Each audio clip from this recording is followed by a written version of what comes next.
ವಿಜೃಂಭಣೆಯಿಂದ ನೆರವೇರಿದ ಕಾಂತೇಶನ ತೆಪ್ಪೋತ್ಸವ.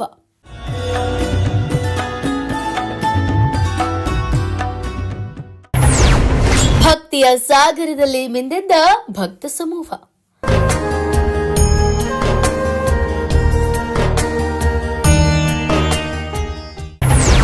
ಇತಿಹಾಸ ಪ್ರಸಿದ್ಧ ಕದರಮಂಡಲಗಿ ಕಾಂತೇಶನ ರಥೋತ್ಸವ ಮತ್ತು ತೆಪ್ಪೋತ್ಸವ.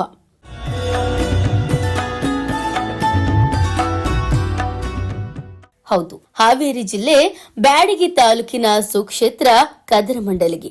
ಇಲ್ಲಿನ ಶ್ರೀ ಕಾಂತೇಶ ಮಹಾರಥೋತ್ಸವವು ಬಹು ವಿಜೃಂಭಣೆಯಿಂದ ನಡೆಯಿತು. ಈ ರಥೋತ್ಸವ ಭಾರೀ ಜನಸಾಗರದೊಂದಿಗೆ ನಡೆಯಿತು. ಇತಿಹಾಸ ಪ್ರಸಿದ್ಧ ಶ್ರೀ ಆಂಜನೇಯ ಸ್ವಾಮಿಯು ನೇರವಾಗಿ ನಿಂತಿರುವ ಮೂರ್ತಿಯು ಇಲ್ಲಿನ ವಿಶೇಷತೆಯಾಗಿದ್ದು, ಪ್ರತಿ ವರ್ಷವೂ ತೆಪ್ಪೋತ್ಸವ ಮತ್ತು ರಥೋತ್ಸವ ಜರುಗುತ್ತದೆ. ಈ ವರ್ಷವೂ ಸಹ ಬಹು ವಿಜೃಂಭಣೆಯಿಂದ ಜಾತ್ರಾ ಮಹೋತ್ಸವ ಜರುಗಿತು.